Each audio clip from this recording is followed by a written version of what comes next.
After I'd parked in front of the left side of the garage, as he'd asked, I walked up to the front door and rang the doorbell. The deadbolt clicked, and my heart skipped just before Scott opened the door. Again, when he did open it. No nerves or uncertainty in his expression this time. He met my gaze, and he didn't smile. No, he grinned, and it was that kind of grin.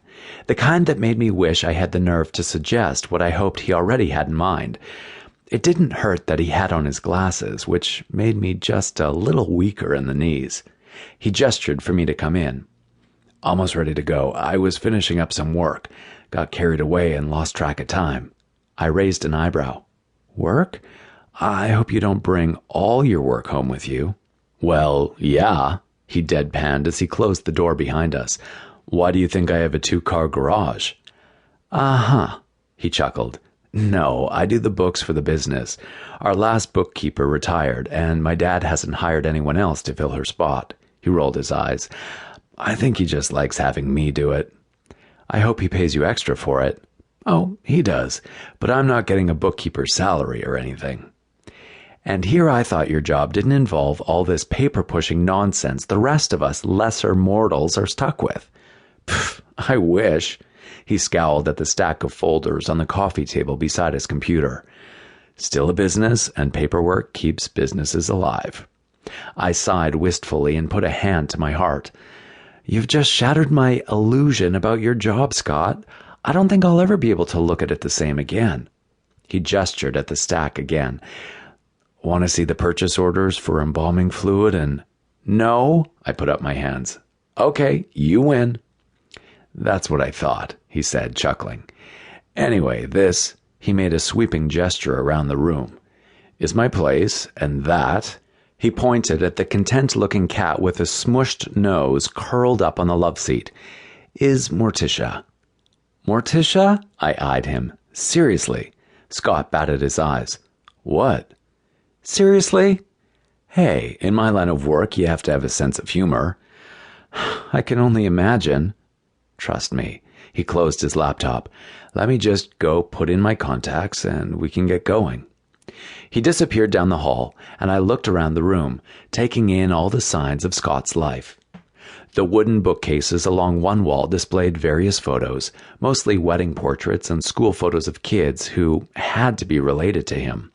Apparently, dark hair and eyes that were that blue ran in the Lawson family.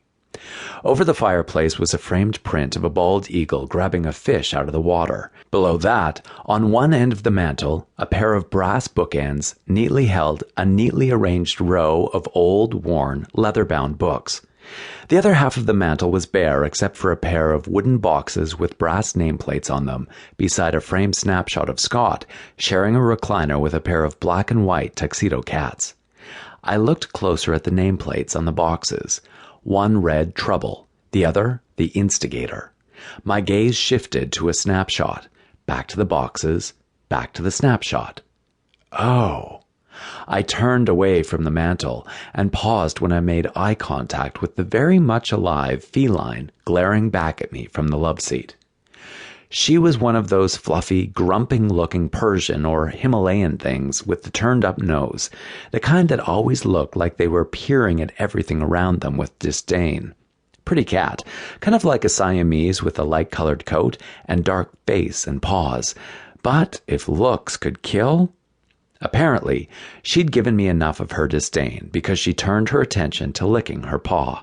A moment later, Scott came down the hall. I don't think your cat likes me.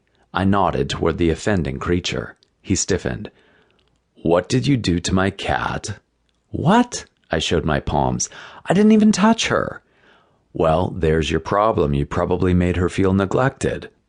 Morticia glanced up from licking her paw, and instead of disdainful, she looked quite smug. Scott laughed. Don't worry, she glares at everyone, even me. Now you tell me. She's a cat. What do you expect? Okay, fair enough. See? Now, let's get out of here. He gestured absently at the coffee table and muttered, Okay, there's my keys. Where did I leave my wallet? I looked at the table, then at him. You might want to check under your keys.